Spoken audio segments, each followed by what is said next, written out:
All right, guys, this is gonna be the most crucial lesson to get your stuff synced up perfectly here. Now, it's not what it sounds like. I just mean getting everything prepped on grid so that it'll work perfectly with the CDJs when you drop them in. Now, I highly recommend doing this and having your stuff perfect and ready to go. It's the best way to kind of walk up to a DJ rig and know with confidence that you can use all the functions and kill it and not have to worry about any technical issues because you would be locked in appropriately. And you don't have to go entirely locked in. You can kind of do a loose version of it. So I'm gonna explain all of that right now.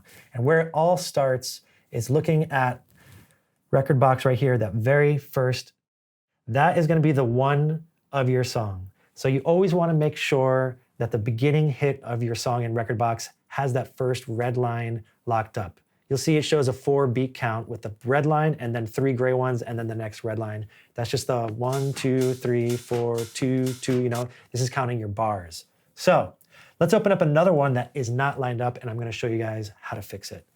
So if I open up, let's say this one right here, you'll see that one worked out well and lined up with the one at the beginning of it. Taking a look at this one, did not. Let's see why. Maybe there's a pickup going into the first hit, which there is.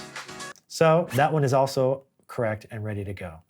If I pull up this one is not ready to go and needs to be fixed. So if you'll see at the beginning, there's that very first hit and there is no red line. It's actually counting the one of the song a couple beats later and that's gonna throw the whole musical grid off. So because DJing is in bars and a lot of counting and stuff like that, you definitely wanna make sure this is good to go.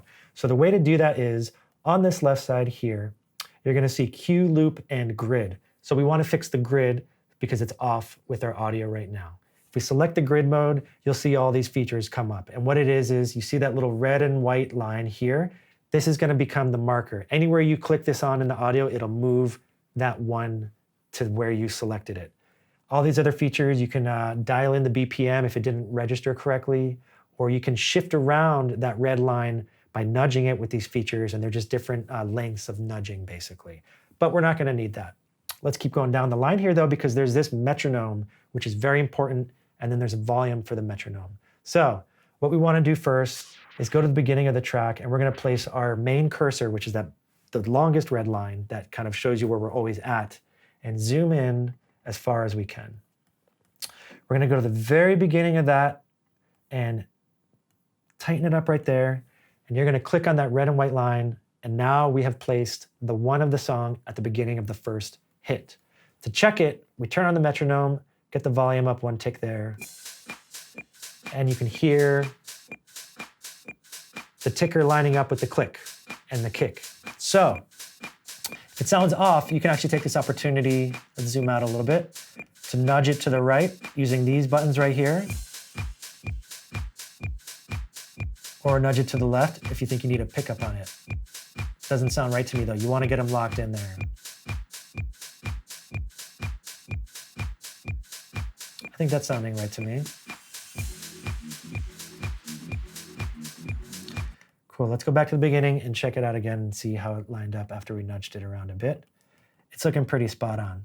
So we're good to go. So that is how you do the first step in getting your songs on the musical grid. It is so important because there's a quantize feature on the CDJs. You're definitely gonna want, to make sure if that is on, that it'll actually process your songs the correct way because it'll line up with that. You don't need to use the quantize feature on the CDJs, but that is what lines up with this musical grid. And if you do have it on, it can actually work in a huge favor for the technicality side of looping on the fly and stuff like that. So next up, we're gonna add some cues and loops, hot cues, which we're gonna go over later on the CDJs. But basically, I like to have loops set up on my track ready to go. And this way I can mix in the loops, but I also have a regular basic starting point, cue point you wanna do. So you can always just click on one of these letters down here to set up your cue point. So let's say you just wanna have a cue point that you trigger with the hot cue, and it starts right there. You would just select the A button. You gotta get it right on there. And now see that green dot pops up and the A button lights up green. So now when you go to your CDJs and you load in this track, you're gonna see it on the side there. The A button will be green. You select it, it's gonna launch this cue point. okay? If you want to add a loop to a cue point, which you can do, what you do is you go to the point where you want to start and you select how many bars you want to loop right here. I usually do 8-bar loop, and you select that and turn on the loop first, and then select your hot cue that you want to assign it to. Oops. Like so. Let me see here. Turn this off first.